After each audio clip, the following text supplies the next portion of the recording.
Second year biology chapter number 16 sport and movement. आज का topic है endoskeleton.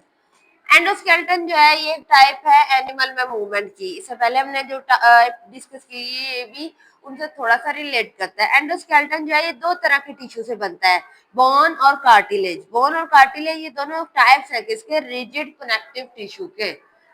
They consist of living cell, ये living cell पे consist होते हैं। बोन और कार्टिलेज दोनों लिविंग सेल होते हैं, ठीक है। और ये एम्बेडेड होते हैं, मतलब धसे हुए होते हैं the matrix of protein, protein के मैट्रिक्स में, उसको कोलाजन कहते हैं। बोन को डिस्कस करते हैं।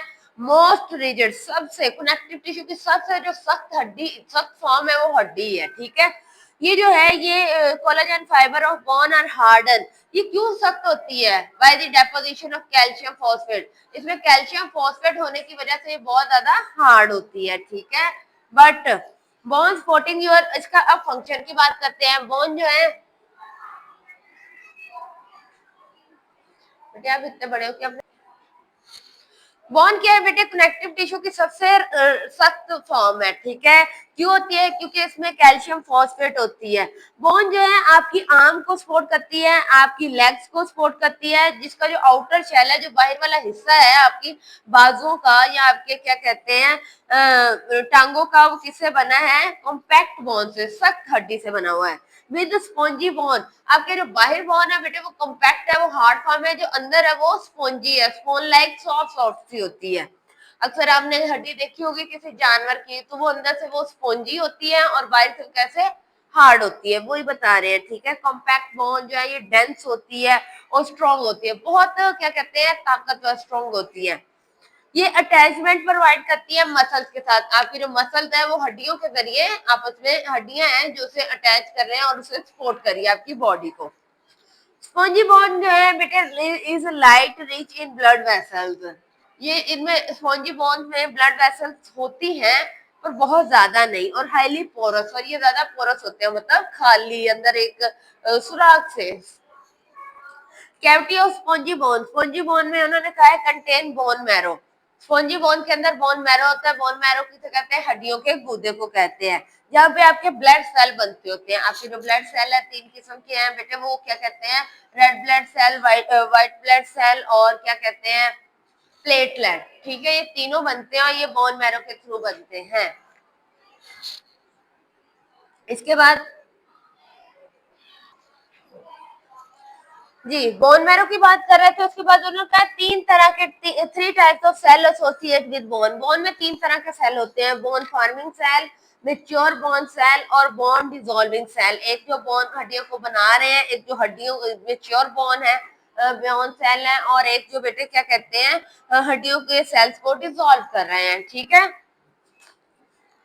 अर्ली इन डेवलपमेंट, जब कोई भी चीज बड़ी होती है, ग्रोथ कर रही होती है, bone is replacing cartilage, bone की जगह कार्टिलेज होती है बॉडी में।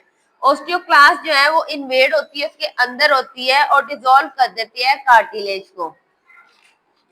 ये जो ऑस्टियोब्लास्ट है ये replace it with bone, bone के साथ रिप्लेस हो जाती है, ठीक है। बोन की जगह क्या आ जाती है? ऑस्टियोब्लास्ट आ जाती है। बोन मैरो जैसे ही ग्रो करता है तो मैट्रिक्स ऑफ बोन जो है वो हार्ड होती जाती है। वो जो हड्डियां हैं बहुत सारी, वो बेटे हार्ड फॉर्म में, जब छोटे होते हैं, डेवलपमेंट हो रही होती है तो हड्डियां कमजोर होती हैं, ठीक है। जैसे जैसे आप ग्रो करते हैं तो आपकी हड्डियां जो है बेटे वो सख्त होती जाती है, वो इसी वजह से होती है। ओस्टियोब्लास्ट जो है ग्रेजुअली इंट्रैप्ड विद इट, वो आहिस्ता आहिस्ता उसमें फंसना शुरू हो जाता है और वो उसे ऊपर से हार्ड कर लेता है। इतनी समझ आपको आ गई है कि सबसे ज्यादा रिजिड जो सख्त होता है, सख्त कनेक्टिव टिश्यू है, और ये क्या होती है? हार्ड होते हैं। क्यों होते हैं? क्योंकि इसमें कैल्शियम फॉस्फेट होते हैं। ये आपकी बॉडी को सपोर्ट प्रोवाइड करता है। इसका जो आउटर शेल है बेटे वो कॉम्पैक्ट बोन का जो है वो, और अंदर से जो है आउटर जो कॉम्पैक्ट है, अंदर से वो स्पॉन्जी है, अंदर से सॉफ्ट है। थ्री टाइप के सेल्स हैं इसमें, और ये सारा कुछ हमने डिस्कस किया। अब हम कार्टिलेज, कार्टिलेज जो है ना हड्डियों से सॉफ्ट होता है, बोन से सॉफ्ट होता है बेटे, उसकी निस्बत ये सॉफ्ट होता है। ये भी कनेक्टिव टिश्यू का एक टाइप है। ये कवर कर लेता है आपकी वो बोन जो एंड हो रही है, जहाँ से आगे ज्वाइंट्स हैं, आपकी एक बोन दूसरी बोन से बेटे जोड़ रही है, वो ज्वाइंट्स होते हैं ना, जोड़, जिसे आप जोड़ कहते हैं, उसको जो कवर कर रहे हैं ना बेटे, जो चीज उसको कवर कर रही है उसको कार्टिलेज कहते होते हैं। ये आपको हेल्प करती है, सपोर्ट करती है इन फ्लेक्सिबल क्या कहते हैं पोर्शन को। आपके वो पोर्शन जो फ्लेक्सिबल है, जो बेटे मूवमेंट, जैसे आपका नाक थोड़ा फ्लेक्सिबल है, आप इसे थोड़ा बहुत हिला सकते हैं, ठीक है। ऐसे ही आपके अंदर वाला एक्सटर्नल कान, ये कान भी बहुत फ्लेक्सिबल है, ऐसे आप क्या कहते हैं मूव कर सकते हैं। ऐसे तो नहीं आप अपने बाजू को, हड्डी को ऐसे करें, ठीक है। ये फ्लेक्सिबल बोन्स में ज्यादा होती है। लिविंग सेल जो है कार्टिलेज का, मैंने आपको पहले बताया था बोन और कार्टिलेज दोनों लिविंग सेल है। तो बेटे जो लिविंग सेल है कार्टिलेज को, इसको क्या कहते हैं, कॉन्ड्रोसाइट्स कहते हैं। कॉन्ड्रोसाइट, ये सेल जो है ये सेक्रेट करते हैं, दी सेल सेक्रेट। अब सेक्रेट का क्या मतलब है, खारिज कर रहा है। यही जो सेल है बेटे ये सेक्रेट करते हैं फ्लेक्सिबल, इलास्टिक और non living matrix of collagen जो सराउंड होती है कॉन्ड्रोसाइट के। कॉन्ड्रोसाइट के इर्द गिर्द एक ऐसा ही सेक्रेट की जाती है, क्या कहते हैं, सेल सेक्रेट किए जाते हैं जो फ्लेक्सिबल होते हैं। फ्लेक्सिबल जिसमें मूवमेंट हो सकती है। उसके अलावा बेटे इलास्टिक भी, इलास्टिक आपको लचकदार जो होता है, ठीक है। और नॉन लिविंग जो उसमें जान नहीं होती, वो वाले मैट्रिक्स होते हैं। और ये कॉन्ड्रोसाइट को सराउंड कर देते हैं, उसके गिर्द आ जाते हैं। नो ब्लड सेल, कार्टिलेज में कोई ब्लड वेसल्स नहीं पाई जाती है, आपके खून की कोई नाली इसमें नहीं पाई जाती, जबकि बोन्स में पाई जाती है, ठीक है। No blood vessel penetrate into this cartilage. 3 तरह की कार्टिलेज होती है, hyaline, elastic and fibrogen. Hyaline बेटे बहुत कॉमन है, कार्टिलेज ये आपकी ज्यादातर फाउंड इन रिब्स। रिब्स किसे कहते हैं, पसलियां, आपकी पसलियों में पाई जाती है बेटे, आपकी नोज में पाई जाते हैं। आपका लैरिंक्स जो है, ये जो आपके क्या कहते हैं गले से आपके थ्रोट में, ठीक है, एयर मूवमेंट के लिए आपका पाया जाता है, ठीक है। और ट्रैकिया, ट्रैकिया भी उससे नेक्स्ट पोर्शन है, वो आपके लंग्स में जाने से पहले ट्रैकिया आता है। इलास्टिक जो है बच्चे ये आपके एक्सटर्नल लेयर, कान के बाहर वाले हिस्से पे एपिग्लोटिक्स और लैरिंक्स पे ही पाया जाता है। फिर एपिग्लोटिक्स आपकी ये जो होती है ये गले में आपके, ठीक है।